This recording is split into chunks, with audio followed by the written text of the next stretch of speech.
Welcome to Soul Therapy with Chelle. I am Chelle Griffin and I practice as a soul doula. I combine therapeutic knowledge and lived experience with a healthy dose of spiritual exploration. Feel welcome to join me as we learn and grow together, exploring the magic and wonderment of experiencing life on earth as a spiritual being. Hello, lovelies. I've just recorded today's episode and I feel to add in a little disclaimer at the beginning. So I'm here to let you know that in today's episode, I will be discussing trauma and trauma responses from a therapeutic perspective. So, if you are a person that is impacted by trauma, and you don't have that capacity at the moment to listen of the process of trauma and how we work with that from a therapeutical perspective, then this might not be the episode for you to listen to at this time. Feel welcome to come back to it when you have that capacity. And then for the rest of you, continue listening and welcome. And thanks for showing up. Hello and welcome. Gosh, we're coming towards the end of 2025. It's hard to believe we're almost there.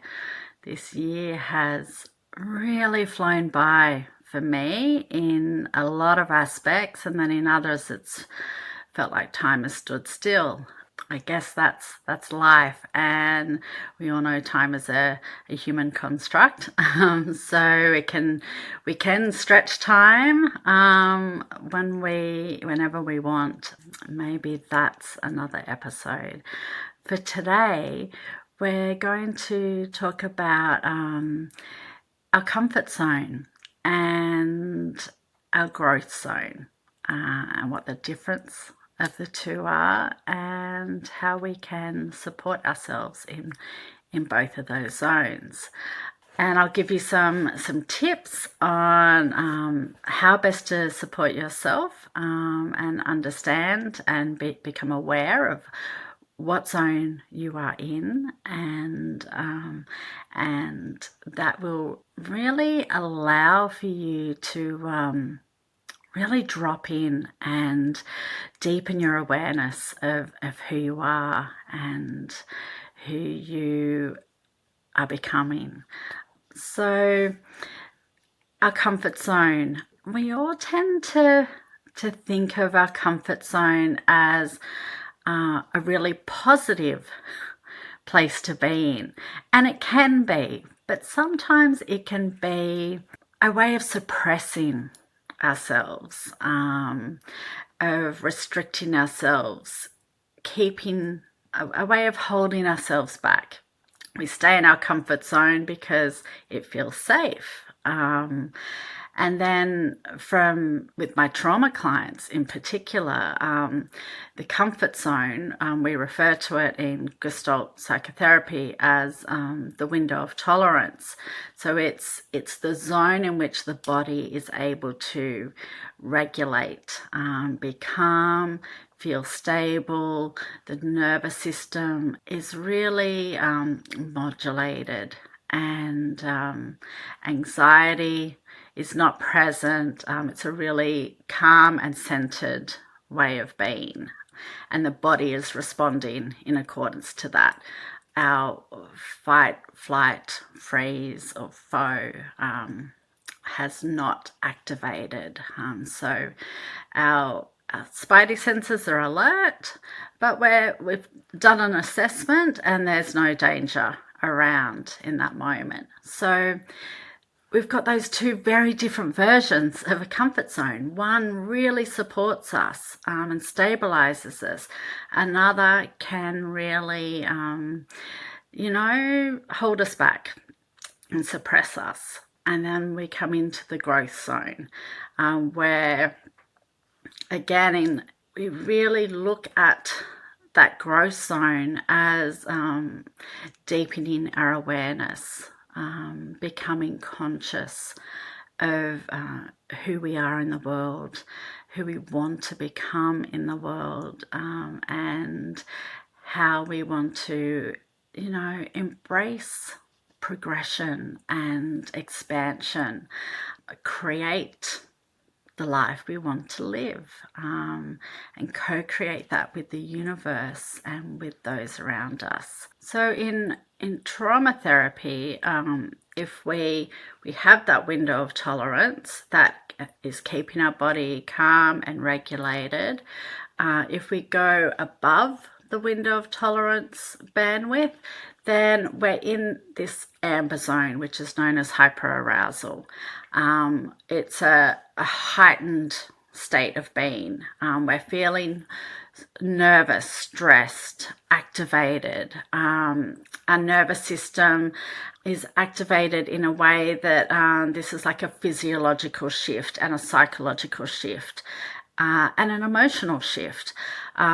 We are in that fight or flight zone, where our primitive system is really on alert. We're assessing our safety. It's like back in caveman era when, the lion is about to attack, and we're in that heightened state of awareness, and ready to run and or fight, and we're like the blood in our body just rushes to the extremities, so that we have energy to respond, physical strength that we didn't know we were capable of. It's like, the firefighter or the mum running into a burning building to save their child or their pet or a loved one.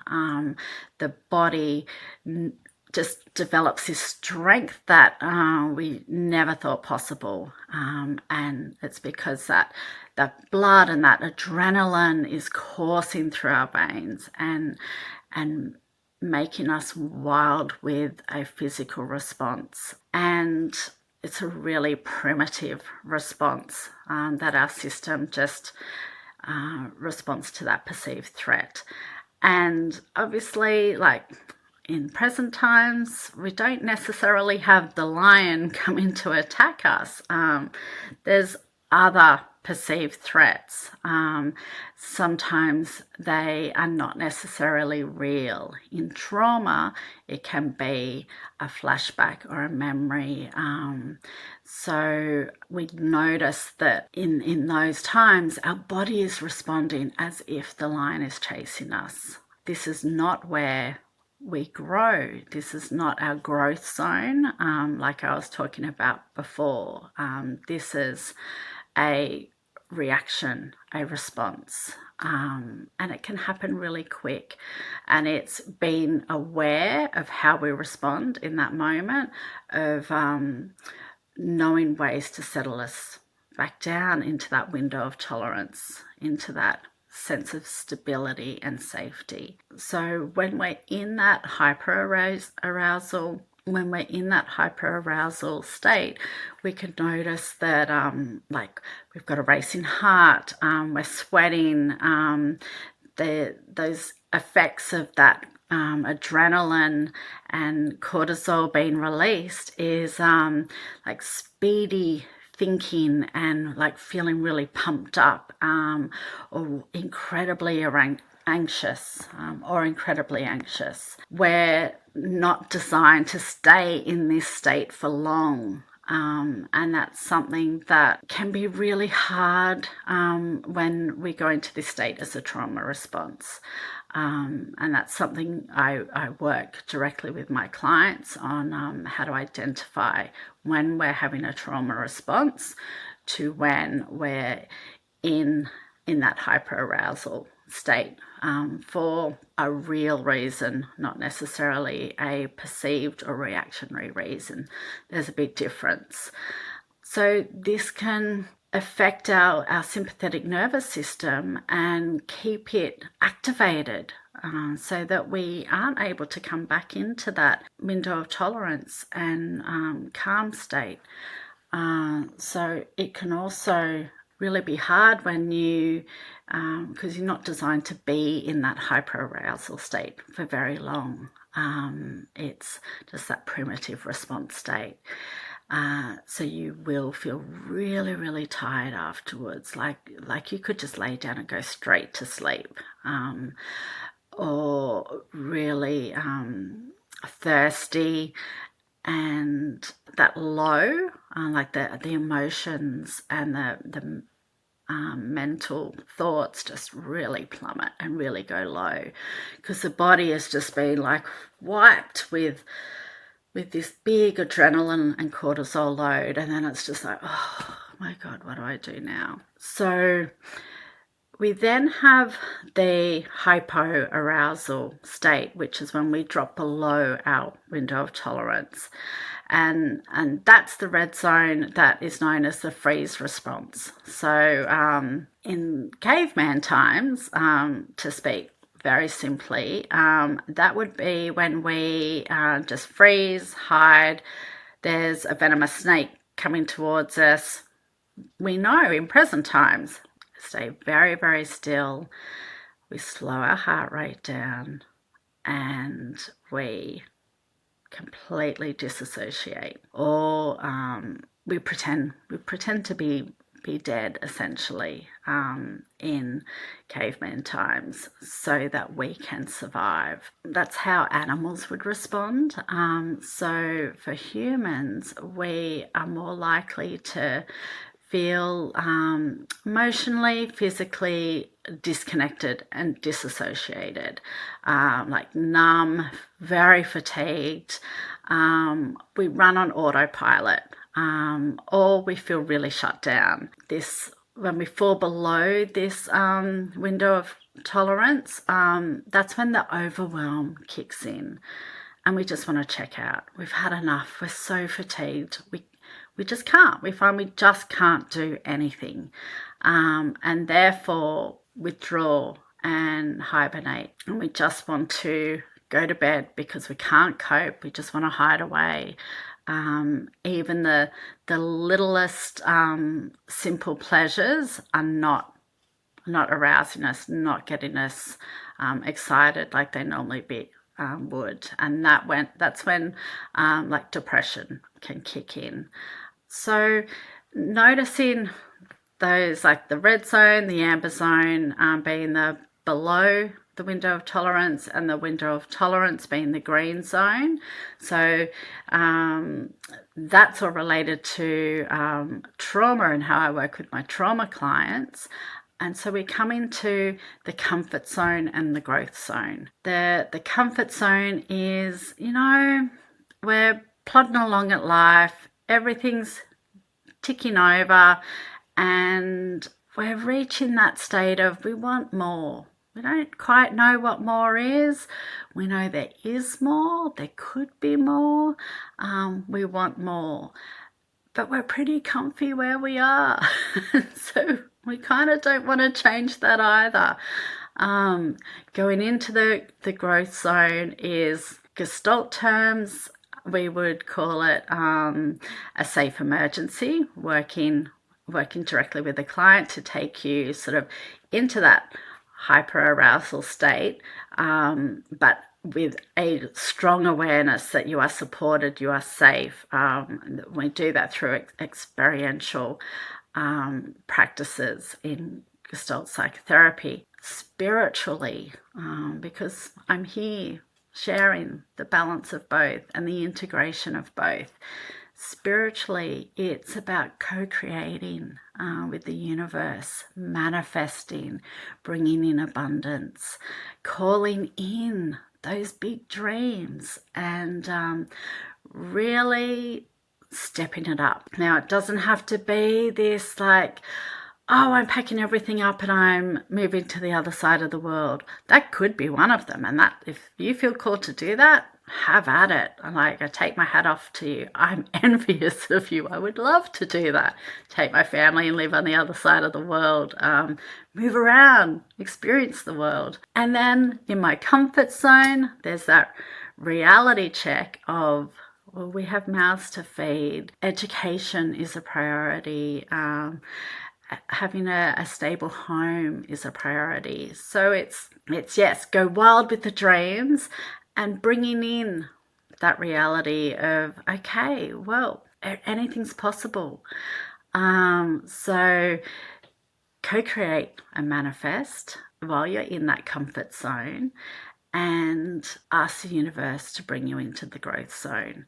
Really consider that you don't need to be in charge of the how that happens.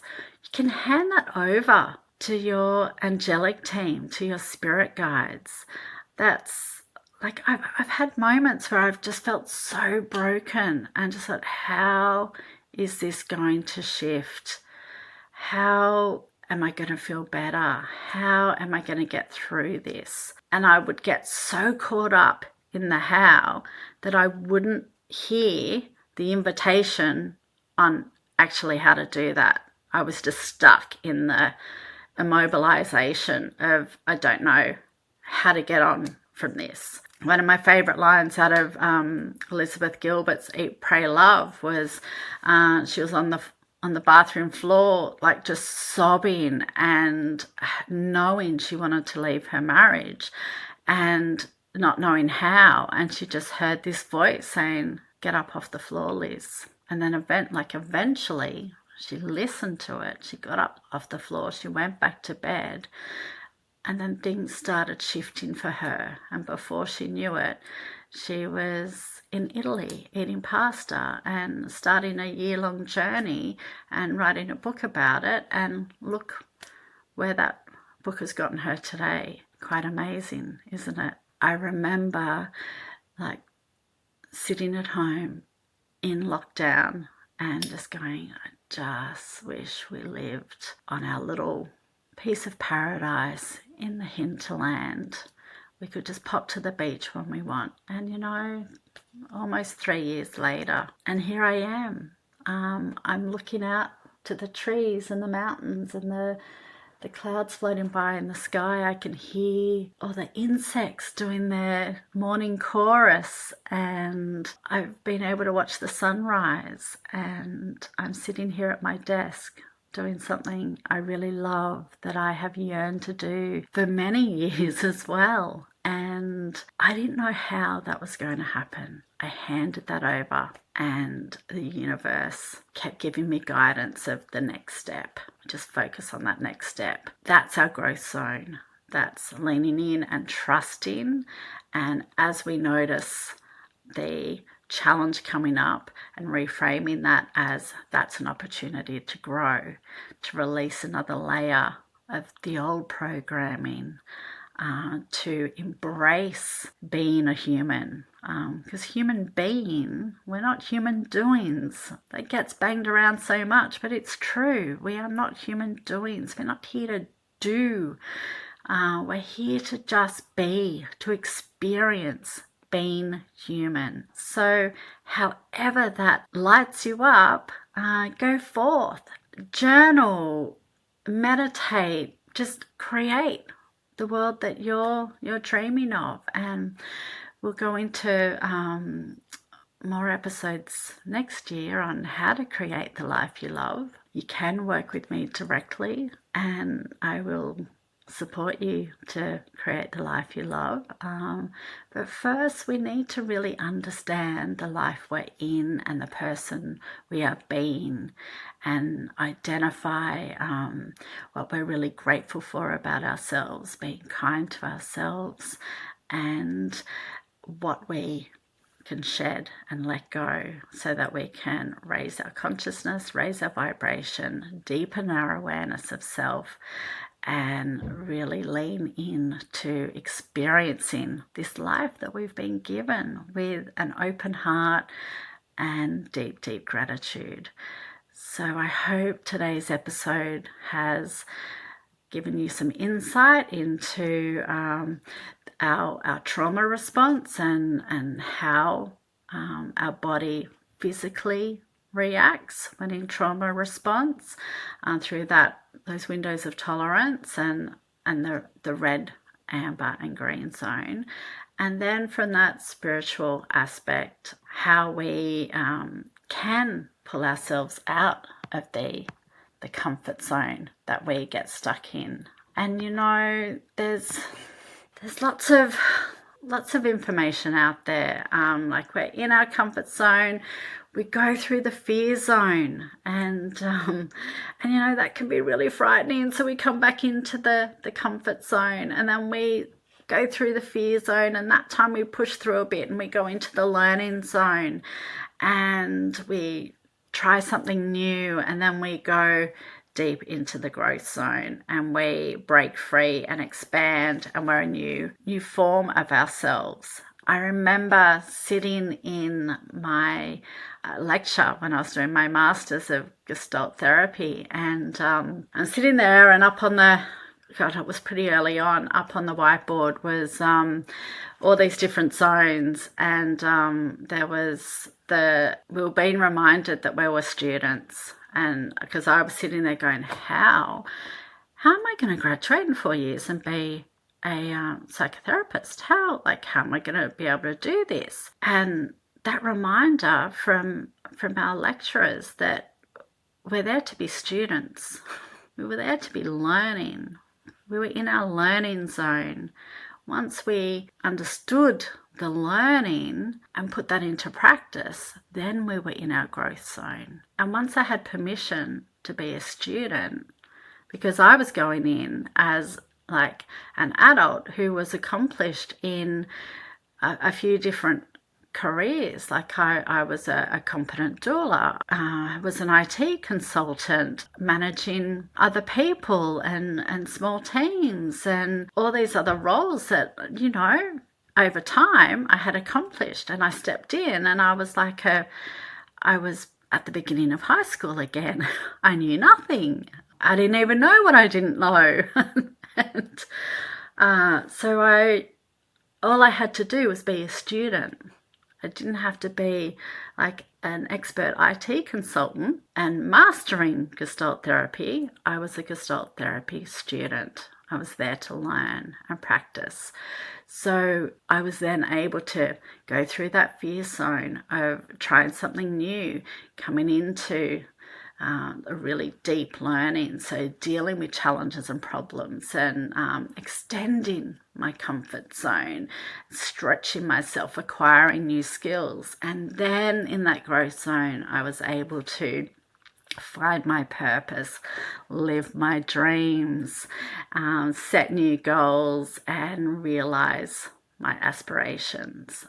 So anything is possible. I hope today has been really helpful for you, and feel welcome to reach out to me. I love to get feedback. I had a friend I bumped into the other day said, I really enjoyed this particular episode. I'm like, oh, someone's actually listening. Oh my God, it shocked me. It still shocks me. So I'd love to hear from you. If you've got any questions at all, feel free to reach out, and I can share them in an episode, purely anonymously, of course. And if you've got anything in particular you want to hear more about, reach out and let me know. In the meantime, go gently and with care. Thank you for showing up for yourself by listening to Soul Therapy with Chelle. Feel welcome to subscribe to my podcast, share the pod with your friends, family, colleagues and neighbours, and please, if you are willing, I would absolutely love a 5-star review to give my little pod a boost in the algorithms.